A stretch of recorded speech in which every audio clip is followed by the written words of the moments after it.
Welcome back to the news at 10. To our community report now. 2 riverine communities in Akoko local government areas in Rivers State have lamented the pollution of the environment and lack of basic amenities. They accused Shell Petroleum Development Company for degrading their environment through oil exploration activities and failing to make any meaningful impact on the lives of the people after 37 years of operation. Meanwhile, SPDC JV has debunked the allegations of neglect, reaffirming its commitment to the welfare of host communities in the Niger Delta. Our correspondent, Emmanuel Irei, has the report.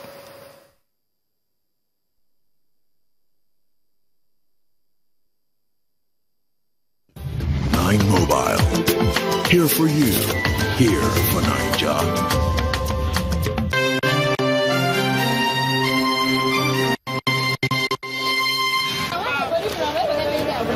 It's a tale of 2 riverine communities, Belema and Ofama, in Akoko local government area of Rivers State, south Nigeria.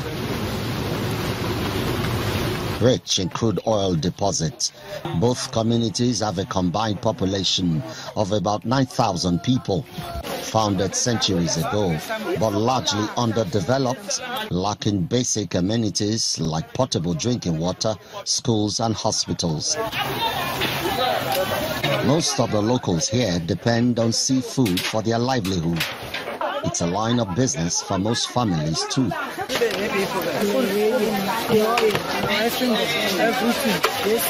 But now it appears the people may be losing what has formed the basis of their survival, their environment, as residents lament the pollution of their water and the degradation of the ecosystem due to oil exploration activities. The fish, even if dry yourself, or you dey inside, see how they feed them. How you go sell this fish for market? Where they go buy them? Don't fit buy them. How can somebody drinking this kind of water live up to 70 years? Or 60 years? Or 60 years or 40 years?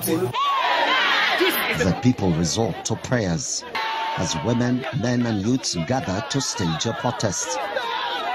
They blame Shell Petroleum Development Company for the ordeal.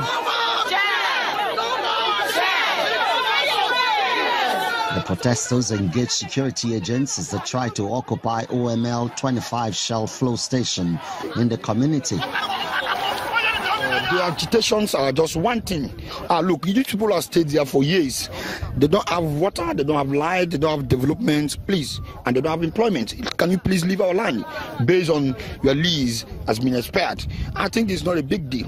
The federal government, per se, should weigh into the matter and take a decision so that it will suit the community, for that peace can reign. The traditional rulers of both communities also had their voices to the plight of the people. Myself and the former king, His Royal Majesty King, late King Feniboko, and my noble self, give this territory to Shell. We sign. Every document is here with us. So now, over 37 years ago, Shell did nothing in our territory.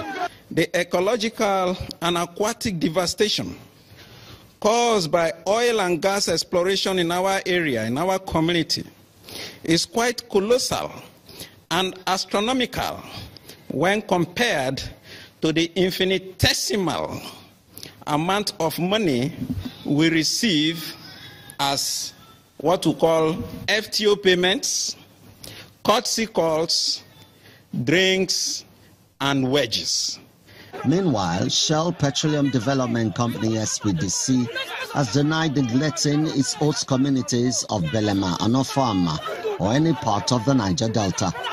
In a statement by its General Manager External Relations, Igo Welly, SPDC notes that, quote, although Shell has divested its equity in OML 24 flow station in Kula, which covers most of the communities, it has continued to implement great social investment programs such as scholarship and entrepreneurship schemes for host communities. Despite the challenging environments, SPDC joint ventures set aside more than 600 million naira for a 5-year period since 2014 for development initiatives at Kola and the satellite communities of Belema, Ofama and Boro. The company also laments intra-community disagreements and various court cases involving different groups with SPDC on the matter as responsible for the non-implementation of some agreements.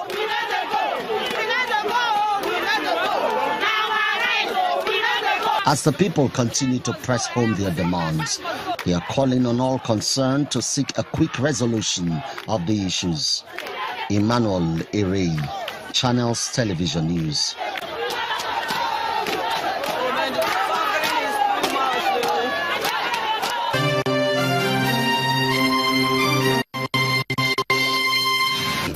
Nine Mobile. Here for you. Here for Naija.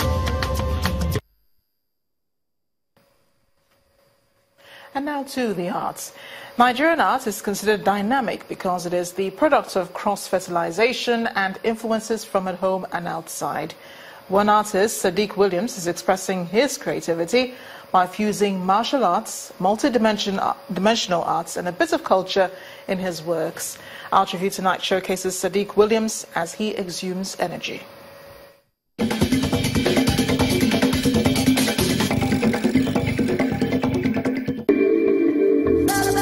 Energy. That's what Sadiq Williams exudes when he's hard at work. In this live painting session, he applies the martial art technique and the multi-dimensional approach. Notice the brush strokes, the color, black and white, because that's seen in the other works of art in this exhibition titled Memoirs of a Black Box, which is the outcome of years of research for this man who has his hands in many pies. I'm a multidisciplinary artist. I studied architecture. I got my Part 1 from Kingston University, Surrey-upon-Thames. I've gone into music, filmmaking, and event management. I've also got a Prince 2 in project management, so it helps me funnel my creative energy and my impulses. So what I say to people is, when I'm not in the art scenes, I'm a project manager with a background in architecture, filmmaking, music. The colors are deliberate. His works of art show that when all is said and done, what legacy will we leave behind? That passion to find an answer is something he cannot hide even when working. With the bodies of work over there titled Palm Fist of a Black Star, and I use martial arts techniques to paint. I don't necessarily always use a paintbrush. I paint energetic in more ways than one. Some people say I remind them of Mr. Jackson Pollock, the late Jackson Pollock, the great Jackson Pollock. But I dare say I add more action into what I do, and I'm paying homage in as much as I'm drawing from Asian or Western influences to my culture, to the Yorubas and the Edos, and to Nigeria and Africa.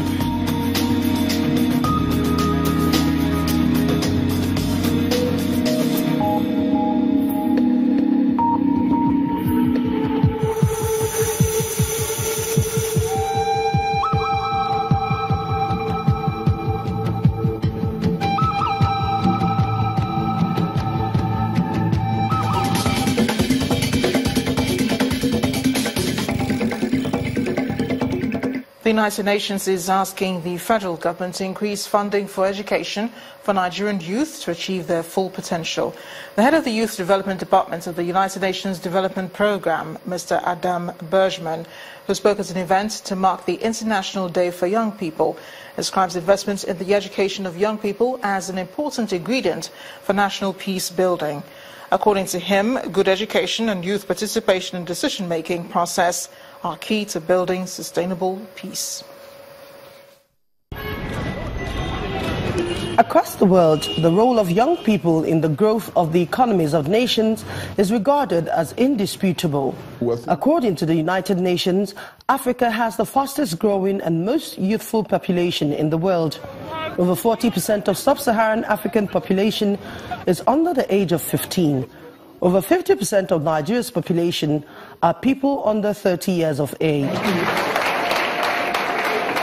As governments continues to implement policies and programs like the National Youth Service Corps, it becomes imperative that efforts are made to give them more opportunities to participate in governance. Young people's inclusion in the peace and security agenda and in society more broadly is key to building and sustaining peace. The process of social inclusion for youth, including participation in decision-making, as well as access to quality education, healthcare, and basic services. According to the United Nations, a youth is defined as a person between the ages of 15 to 24. However, that definition changes with circumstances, especially with the changes in demographic, financial, economic and socio-cultural settings. The most agreeable bracket is between ages 18 to 35. Yet experts insist most of them have been neglected by successive governments. For a long time, society has been ambivalent about their youth.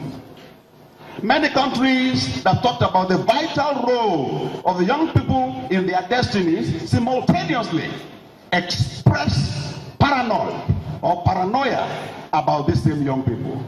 Through the Youth Service Corps, the government already also has a platform whereby corps members are also given opportunities by being trained in different skills during their service here. I think what the youth need to really do now is that these platforms are available, they should leverage on them and use them for their own benefits. An important variable in determining the economic growth or development of a country is in how it affects the quality of life of the people. Perhaps government should take a cue from the views expressed here to develop the economy. The Oyo State government is taking measures to improve security in the state. Governor Abiola Ajimobi, who inaugurated a new board of trustees for the State Security Trust Fund, also reconstituted the State Joint Security Task Force called Operation Burst at Idiarere in the heart of the city. He described it as a milestone in his administration's effort to stamp out all forms of brigandage and violent activity. The day started with the inauguration of the new Security Trust Fund, headed by the Deputy Governor Operations of the Central Bank of Nigeria, Mr. Bayo Adelabu, at the Exco Chambers of the Governor's Office in Ibadan, Oyo State. In establishing the Security Trust Fund and the agencies, we were able to bring together the issue of controlling and promoting the security well-being of our people. In his remarks, Mr. Adelabu says that a sustainable funding for security was imperative and pledged that resources will be channeled to doing just that. It is against this background that the creation of the Oyo State Security Trust Fund as a public-private initiative is brilliant, pertinent, and well thought out. Not surprisingly, it is this kind of thinking which has given the state an enviable, peaceful atmosphere in the past 6 years. Then began the handing over of 20 fully equipped patrol vehicles to the rebranded Operation Burst. The governor also pointed out that arrangements are being made for the installation of closed-circuit television cameras in strategic areas and a base station where people will call in for emergencies, as well as acquisition of an aerial patrol helicopter. Security is not the duty of government alone, but it is the purpose of government. Security is very expensive, and it is the duty of all of us to participate